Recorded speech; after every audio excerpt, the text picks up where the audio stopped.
To the crew of 6 dock at the harbor of Logetown. All right, everyone got their list?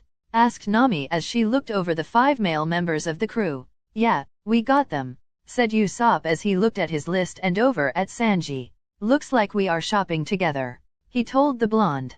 That's fine, but don't get in my way, said Sanji as he looked to shop for a deal, and Usopp was as good as Nami when it came to haggling people to lower prices.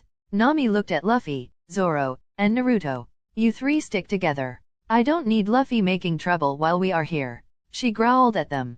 Yeah, we got it, said Zoro as he was holding on to Luffy's vest collar as said raven hair boy was trying to run away as Nami was giving out orders. I already marked him, and if need be, I can summon him back to me at any time, along with anyone else on the crew, said Naruto with a large grin as he looked at his new crewmates. Nami arched a brow to this. When did this happen? She asked him, now wondering when he did it. Naruto grinned. The same grin they knew and saw on Luffy every day, when we all shook hands, he said as he walked past them and pulled Zoro along as he knew the swordsman needed 2 new swords and he needed to pick up some weapons himself. Nami just stood there frozen in shock, as well as Sanji and Usopp, as they all 3 looked at their hands not seeing anything whatsoever. They left the ship as well quickly as they didn't know how much time they would have if Luffy was on the loose. Naruto, Zoro, and Luffy walked down a side street where a man had pointed them to.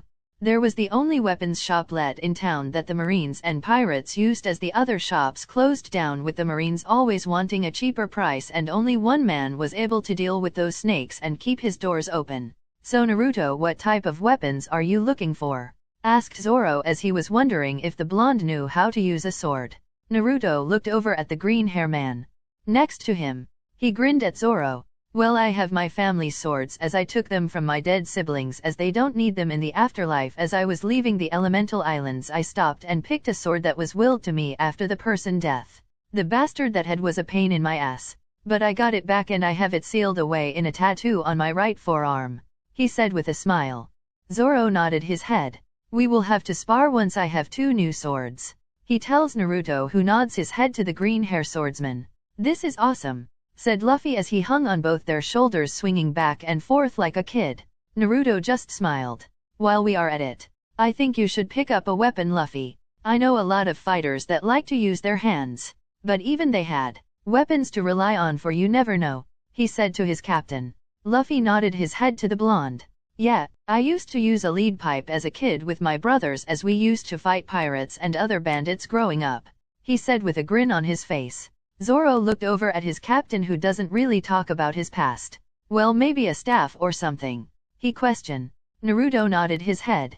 Maybe, or a bladed weapon. I guess we will see once we go there, he said as they kept walking. New World coffin-shaped ship lands on a jungle island as several men move out of the jungle with guns pointed at the man. Lower your weapons, said the man as another came walking out of the jungle as he heard movement and went to check it out. Well, Captain will be happy to see you, said the man with black hair pulled back with a bandana wrapped around it. The golden eye man looks at the sharpshooter of the crew. I figure the slacker would as well. I have a little business with him, he told the other. All right, come along, said the man with his hand resting on his gun as they made their way through the jungle to a large clearing in the center of the jungle. Under a large umbrella, a red hair man rested against a large log, nursing his hangover from the party the night before. Really now, Shanks, said the man with the golden eyes as he narrows them at the man before him. Shanks laughed. Ah, come on, my hawk. Come relax and have a drink with me, he said with a laugh. My hawk arched a brow to this. Don't you have a hangover? He questioned the red hair fool. Nah, I'll be fine. It's rare for you to come and find me out here in the middle of nowhere, said Shanks with a smile. My hawk just rolled his eyes as he walked up and sat down next to Shanks and handed him a bounty poster. On the poster was a boy with raven hair and a large D smile on his face with an old straw hat with a red ribbon on it. Shanks took the bounty poster and looked it over and began laughing. Well, boys, it looks like Anchor has his first bounty, he said with a laugh. The guys gathered around to look at the poster. Well, Luffy did pretty good for his first bounty, said Ben as he laughed as he looked at it. The others took the poster and talked among themselves as Shanks took a bottle of sake from Ben as he handed Mihawk a glass of red wine they had on hand just for this man. So what else brought you to my little hideaway? asked Shanks as he takes a drink of his sake. Mihawk took a drink of his red wine and looked over at Shanks. While I was in the East Blue, I heard word that there was the 4th Shinobi War.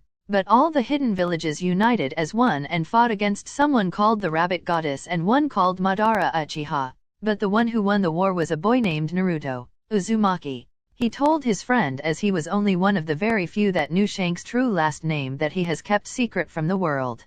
I see. Naruto has gotten strong to win a war on his own, said Shanks as he had a faraway smile on his face as he has a photo of a little blonde baby in his cabin with whiskers on his face along with his 2 siblings. Mihawk nodded his head. Yes, he said and took another drink of his wine. I wonder how Naruto is doing, he thought to himself as he only gotten pictures of his nephews and niece from his eldest sister. But he always felt attachment to Naruto, the same attachment he had for Luffy. Loguetown Zoro had found his 2 swords as Luffy looked around at all the weapons in the shop. So, how much for these 2, mister? Asked Zoro. They are free. For you're the only person that I have ever seen that those 2 curse swords allowed you to touch them, he said with a smile on his face. Luffy laughed and pulled out 2 short swords. One has an ivory handle with a ruby gem on the top and a crimson handle with an onyx stone on the top of it. I like these 2. They feel right in my hand, he told the 2 with him. The man looked over at the boy and frowned. What is it with you boys and cursed items? He said with a large sigh. Naruto laughed. We just have that luck, he told the man as he had already restocked with Kunao was looking at other weapons for something else he would like to try to play with. I can tell, for I keep seeing that your eyes keep going over to that chain bow staff, said the owner of the shop. Yeah, I figure our female crewmate could use it, for she has a bow staff and this weighted one would be a good one for her, said Naruto as he picked it up and looked it over. The owner nodded his head to this. It is good to know you care about her, he said. Zoro nodded his head as Luffy bounced over to his 2 crewmates. I think I want these, and I hope you'll teach me, he asked Zoro and Naruto. Zoro just smirked. Sure, it will be fun, he said as he wanted to see if Luffy can handle a sword. Naruto just laughed.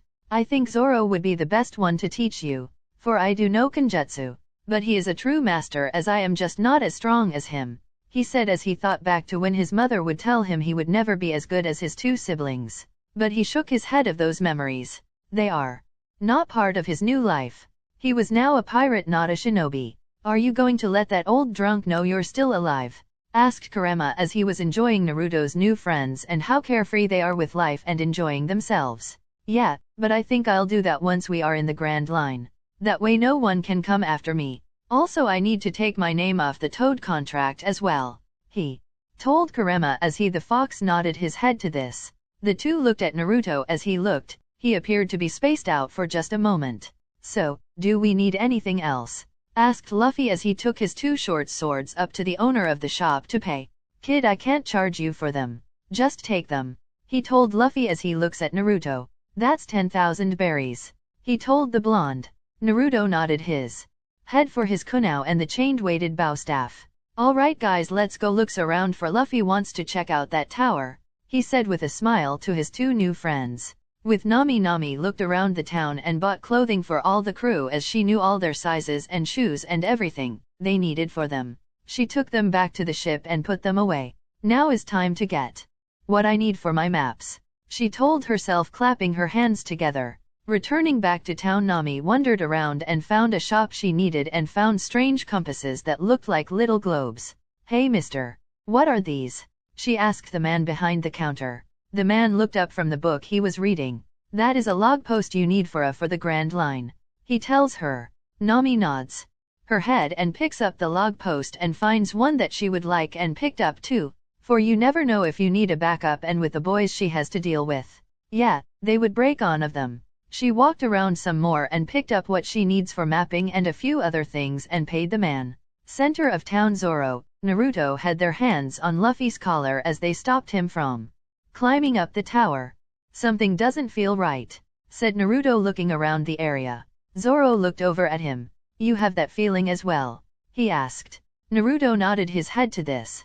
Luffy looked at them. Yeah, I know what you two are talking about. But I really want to see what Gold Rogers saw when he was up there, he said with a pout. I know Luffy. but I think it might be best we leave. Something isn't right, said Naruto, looking around even more. Luffy pouts again but nods his head. Fine. Next time I guess, he said, letting out a breath as Zoro relaxed and still kept his grip on his captain as Naruto did the same thing. Off in the shadows, two cloaked figures frown. This isn't good, said a somewhat high-pitched male voice to the person next to him. Well, we can get him in the Grand Line, she said with a frown, glaring at the blonde that stood with the raven hair boy. In another shadow, a man in a green cloak smiled. Luffy, we will meet soon, he thought to himself. The crew met up at the ship. I think we should get going. Something feels off, said Nami as she looks at the others. They all nod their heads as they board the ship and get ready to set sail when a high wind picked up and blow them out of harbor when Smoker appeared, glaring at the ship that had gotten away. I will get you, Straw Hat Luffy, growls out Smoker as he turned to his men. Get me a ship, he growled out. End of